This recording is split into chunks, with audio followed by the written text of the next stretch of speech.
اعوذ باللہ من الشیطان الرجیم بسم اللہ الرحمن الرحیم۔ محترم ناظرین، السلام علیکم ورحمۃ اللہ وبرکاتہ۔ دوستو، ہمارے نبی کریم صلی اللہ علیہ وآلہ وسلم کتنے سخی تھے، اور فاقہ ہونے کے باوجود بھی ان کی سخاوت میں ذرا بھی کمی نہیں آئی۔ دوستو، نبی کریم صلی اللہ علیہ وآلہ وسلم کے سخاوت کے کچھ ایسے واقعات جو شاید آپ نے سنے نہیں ہوں گے، اس ویڈیو کو آخر تک دیکھیں تاکہ ہم کو پتہ چلے کہ ہمارے نبی کریم صلی اللہ علیہ وآلہ وسلم کتنے سخی تھے۔ حضرت جابر رضی اللہ عنہ فرماتے ہیں، میں ایک مرتبہ گھر میں بیٹھا ہوا تھا، حضور صلی اللہ علیہ وآلہ وسلم میرے پاس سے گزرے تو آپ صلی اللہ علیہ وآلہ وسلم نے مجھے اشارہ کیا۔ میں اٹھ کر آپ کے پاس چلا گیا، آپ نے میرا ہاتھ پکڑ لیا، پھر ہم دونوں چلنے لگے، یہاں تک کہ آپ صلی اللہ علیہ وآلہ وسلم اپنی ایک زوجہ محترمہ کے حجرے تک پہنچ گئے اور خود حجرے میں تشریف لے گئے، اور پھر مجھے اندر آنے کی اجازت دی۔ میں اندر پردہ والا حصہ میں داخل ہو گیا۔ بظاہر حضور صلی اللہ علیہ وآلہ وسلم کی زوجہ محترمہ ان سے پردے میں تھی، اور یہ حجرے کے اس پردے والے حصے میں چلے گئے تھے جہاں عام لوگ اجازت ہی سے اندر آ سکتے تھے۔ پھر آپ صلی اللہ علیہ وآلہ وسلم نے فرمایا، دوپہر کا کھانا ہے؟ گھر والوں نے کہا، ہاں ہے۔ چنانچہ روٹی کی 3 ٹکیاں آپ کے پاس لائی گئی، جن کو ایک اونچی جگہ پر یا کھجور کے پتوں کے دسترخوان پر رکھ دیا گیا۔ حضور صلی اللہ علیہ وآلہ وسلم نے ایک ٹکیا اٹھا کر اپنے سامنے رکھ لی اور دوسری ٹکیا اٹھا کر میرے سامنے رکھ دی، پھر تیسری ٹکیا اٹھا کر اس کے 2 حصے کیے، اور پھر آدھی ٹکیا اپنے سامنے رکھی اور آدھی میرے سامنے۔ پھر گھر والوں سے فرمایا، کوئی سالن ہے؟ تو گھر والوں نے کہا، اور تو کچھ نہیں، بس تھوڑا سا سرکہ ہے۔ حضور صلی اللہ علیہ وآلہ وسلم نے فرمایا، یہی سرکہ لے آؤ، کیونکہ سرکہ تو بہترین سالن ہے۔ حضرت عبداللہ بن سلام رضی اللہ عنہ فرماتے ہیں، حضور صلی اللہ علیہ وآلہ وسلم نے دیکھا کہ حضرت عثمان رضی اللہ عنہ ایک اونٹنی لے کر آ رہے ہیں جس پر آٹا، گھی اور شہد ہے۔ آپ نے فرمایا، اونٹنی کو بٹھاؤ۔ چنانچہ حضرت عثمان نے اونٹنی بٹھا دی۔ پھر آپ صلی اللہ علیہ وآلہ وسلم نے پتھر کی ایک ہانڈی منگوائی اور اس میں کچھ گھی، شہد اور آٹا ڈالا۔ پھر آپ صلی اللہ علیہ وآلہ وسلم نے حکم دیا تو اس کے نیچے آگ جلائی یہاں تک کہ وہ پک گیا۔ پھر آپ صلی اللہ علیہ وآلہ وسلم نے صحابہ سے فرمایا، کھاؤ، اور آپ صلی اللہ علیہ وسلم نے خود بھی اس میں سے کھایا۔ پھر آپ نے فرمایا، اسے اہل فارس خبیث کہتے ہیں۔ حضرت عبداللہ بن بصر رضی اللہ عنہ فرماتے ہیں، حضور اقدس صلی اللہ علیہ وآلہ وسلم کا اتنا بڑا پیالہ تھا جسے 4 آدمی اٹھاتے تھے، اور اس کو غرہ کہا جاتا تھا۔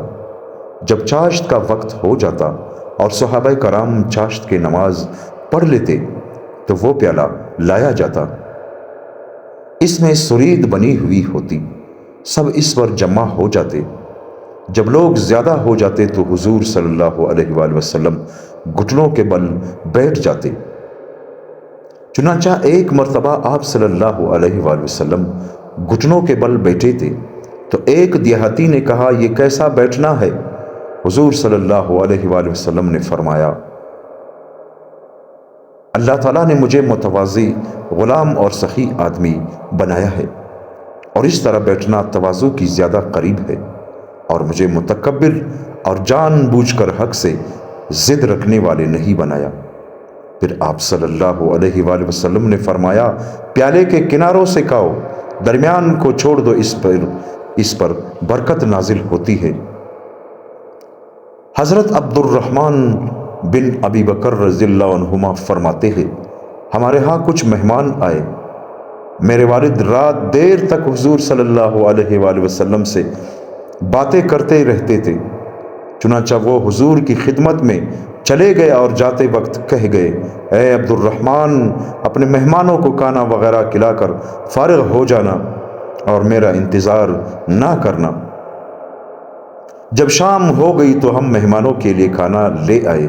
انہوں نے کھانے سے انکار کر دیا اور کہا، جب تک صاحب خانہ یعنی حضرت ابو بکر رضی اللہ عنہ آ کر ہمارے ساتھ کھانا نہ کھائے اس وقت تک ہم بھی نہیں کھائیں گے۔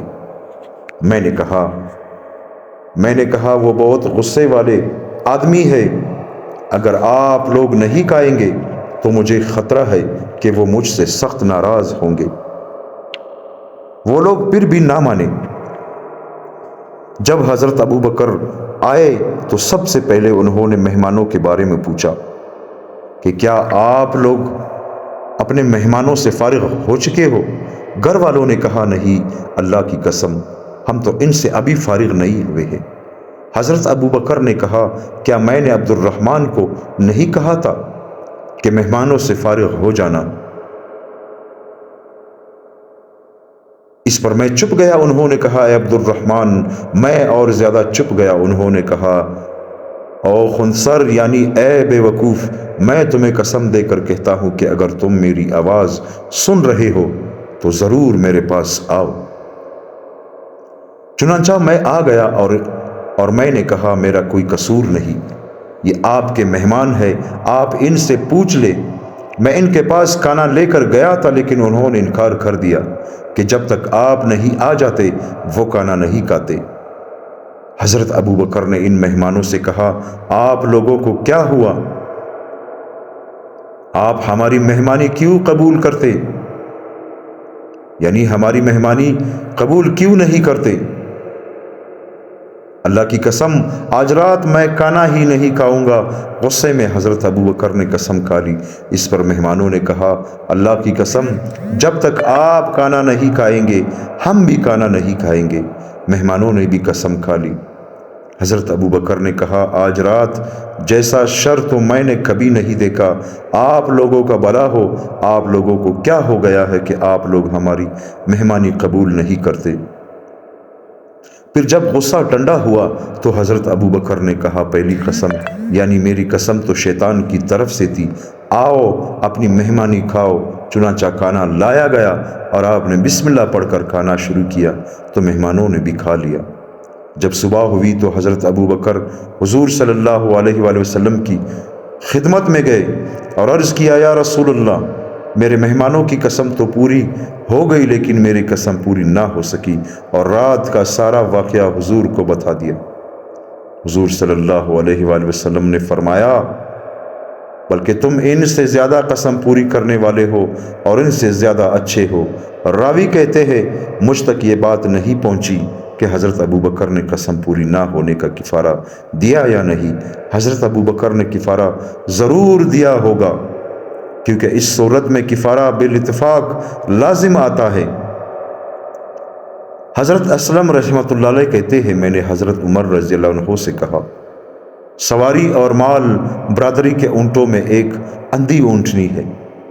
حضرت عمر نے کہا، وہ اونٹنی کسی کو دے دو، وہ اس سے فائدہ اٹھاتے رہیں گے۔ میں نے کہا، وہ تو اندھی ہے۔ حضرت عمر نے کہا، وہ اسے اونٹوں کے قطار میں باندھ لیں گے، ان کے ساتھ پھرتی رہے گی۔